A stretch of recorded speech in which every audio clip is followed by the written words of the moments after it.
Hello दोस्तों, कैसे हो आप लोग? तो अच्छे होंगे। दुआ करते हैं अच्छे होंगे।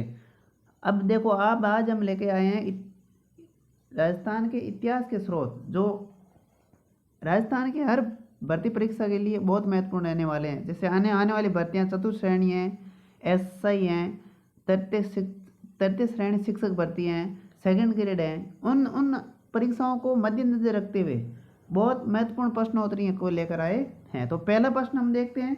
आज हम राजस्थान के इतिहास के स्रोत के बारे में जानकारी लेंगे और उनसे संबंधित महत्वपूर्ण जानकारी और एक्स्ट्रा जो ट्यूशन में जानकारी है उससे भी ज़्यादा जानकारी आज हम प्राप्त करेंगे। तो बने रहिए हमारे साथ। बढ़ते हैं आगे महत्वपूर्ण शानदार प्रश्नोत्तरी की तरह। पहला प्रश्न है, किस इतिहासवेत्ता ने कहा है कि इतिहास विज्ञान है, न अधिक और न ही कम?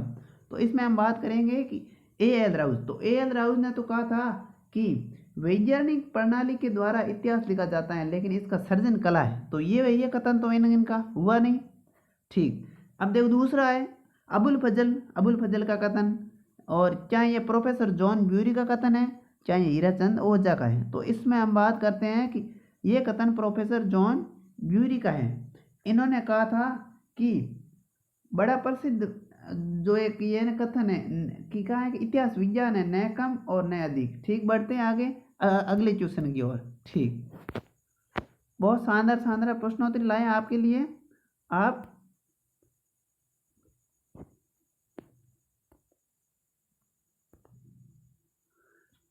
दूसरे प्रश्न की ओर बढ़ते हैं। बड़ली का स्तंभ लेख किस लिपि में है? आपको जानकारी हो तो बड़ली स्तंभ लेख जो केकड़ी जिले के बड़ली गांव के बिलोत माता मंदिर से स्तंभ है।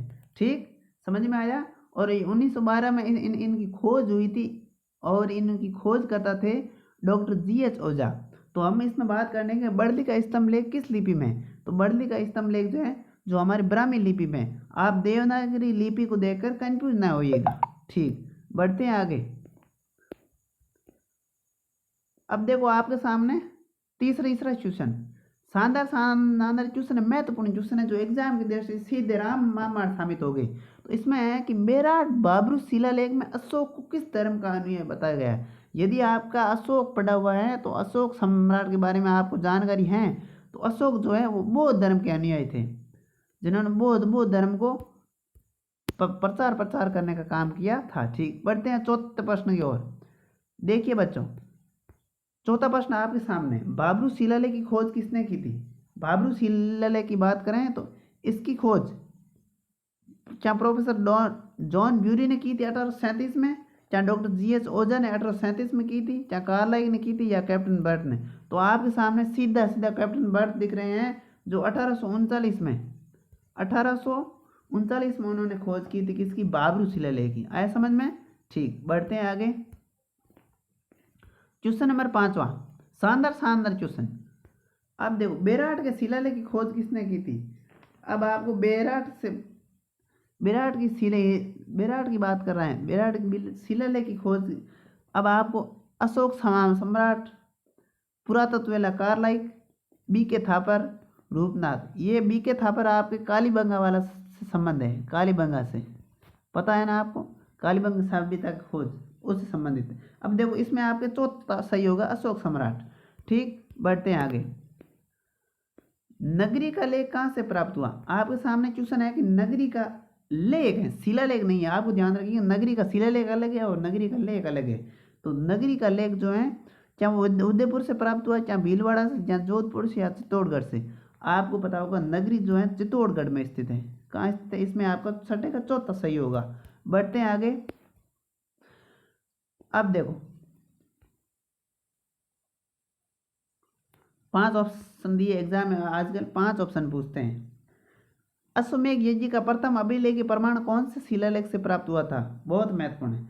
चाहे इसमें घोषणी शिलालेख होगा, बसंतगढ़ होगा, नगरी का शिलालेख, मंडोर शिलालेख, या अन्य। इसमें देखो अश्वमेध यज्ञ का प्रमाण जो है वो आपके घोषणी शिलालेख से प्राप्त होता है। कौन सा शिलालेख से? घोषणी से। आप घोषणी सही होगा। इसमें देखो क्या कहा गया है कि बढ़ते हैं आगे अगले क्वेश्चन की ओर, 8वें क्वेश्चन की ओर। कौन सा शिलालेख उदयपुर संग्रहालय में नहीं रखा गया था? महत्वपूर्ण क्वेश्चन है, शानदार क्वेश्चन। कौन सा शिलालेख उदयपुर संग्रहालय में नहीं रखा गया है? नहीं की बात कर रहे हैं। तो आपको पता होगा कि इसमें चाहे ये नगरी का शिलालेख है जो उदयपुर संग्रहालय में नहीं है, चाहे चाहे ये नगरी का लेख, ये नगरी का लेख, ये नगरी का शिलालेख, अलग अलग ध्यान रखिएगा। घोसुंडी शिलालेख, अपराजिता का लेख, अपराजिता का लेख उदयपुर संग्रहालय में है, घोसुंडी का भी उदयपुर संग्रहालय में है, नगरी का लेख भी उदयपुर संग्रहालय में, नगरी का शिलालेख जो है वो आपके उदयपुर संग्रहालय में नहीं है। तो इसमें आपका दूसरा नंबर का ऑप्शन सही होगा। बढ़ते हैं आगे नम्बर क्वेश्चन की ओर। नम्बर क्वेश्चन आपके सामने ये रहा। इसमें कह रहे हैं कि वागड़ के परमाणु का वर्णन कौन सी प्रशस्ति से ज्ञात होते हैं। बहुत महत्वपूर्ण प्रश्न। वागड़ के जो परमाणु है उनकी प्रशस्ति का वर्णन, उनका वर्णन है कौन सी प्रशस्ति में, क्या वो अर्चना प्रशस्ति में, क्या वो सारणेश्वर प्रशस्ति, जालोर का लेख में है, या अथुना बांसवाड़ा के शिव मंदिर की प्रशस्ति में। तो आप इसमें चौथा ऑप्शन सही करेंगे। जो वागड़ के परमाणु को वर्णन है वो अथुना बांसवाड़ा के शिव मंदिर प्रशस्ति में है। ठीक, बढ़ते हैं आगे। क्वेश्चन नंबर 10वां की बात करते हैं। क्वेश्चन नंबर 10वां का है, किस लेख में परमाणु की उत्पत्ति वशिष्ठ मुनि के आबूयेजी से बतलाई गई है। वह सिंधु राज को मारवाड़ का शासक बताया गया है। बहुत महत्वपूर्ण, बहुत महत्वपूर्ण क्वेश्चन है।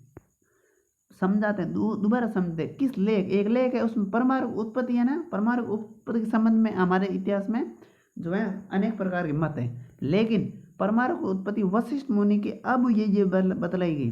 वह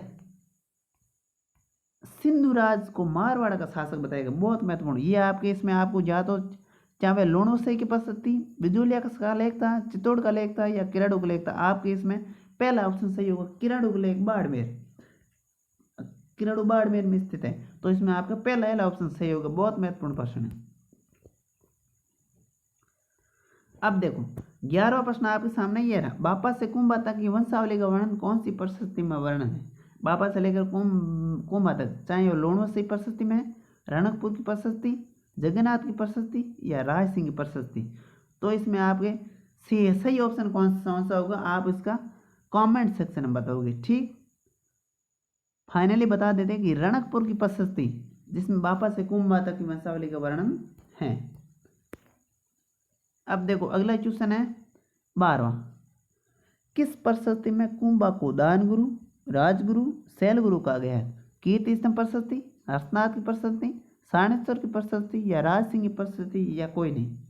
इसमें देखो आपको पता होगा कीर्ति स्तंभ जो है कुंभा द्वारा निर्माण कराया गया था, और कुंभा संबंध रखने वाला कौन सा है, कीर्ति स्तंभ प्रशस्ति। तो आप 12वें में पहला ऑप्शन ए ऑप्शन सही होगा। बढ़ते हैं 13वें प्रश्न की ओर।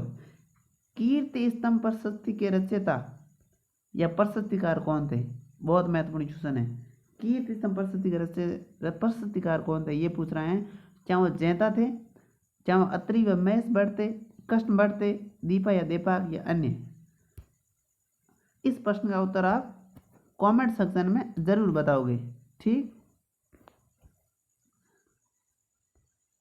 बीकानेर संस्थापक राव बीका से राज सिंह तक के बीकानेर शासकों की उपलब्धियों का वर्णन कौन सी प्रशस्ति में। बहुत शानदार है। आपको पता होगा राव बीका जो बीकानेर से संबंधित थे, जिन्होंने बीकानेर को समृद्ध करने और स्वर्णकाल लाने में इनका बहुत महत्वपूर्ण योग था।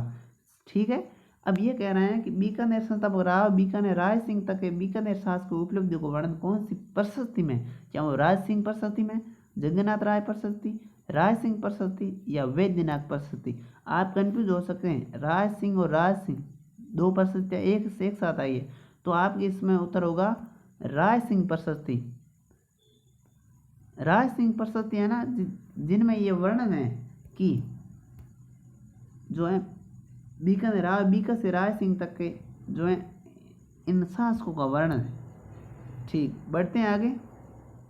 15 क्वेश्चन आपके सामने ये रहा। डूंगरपुर बांसवाड़ा राज्य की सीमा निर्धारण के संबंध में कौन से लेख का महत्व है। वेरी गुड, बहुत महत्वपूर्ण प्रश्न।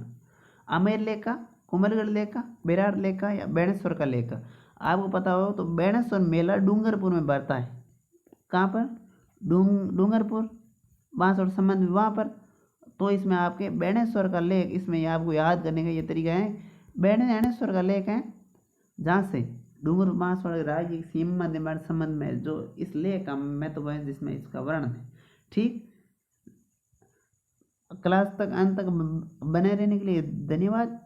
आपसे उम्मीद है कि सभी सब्सक्राइब ज़रूर करेंगे। धन्यवाद। हौसला बुलंद ज़रूर करेंगे हमारा। मिलते हैं अगले इस महत्वपूर्ण प्रश्नोत्तरी की तरह अगले ही क्लास में। धन्यवाद। वेलकम।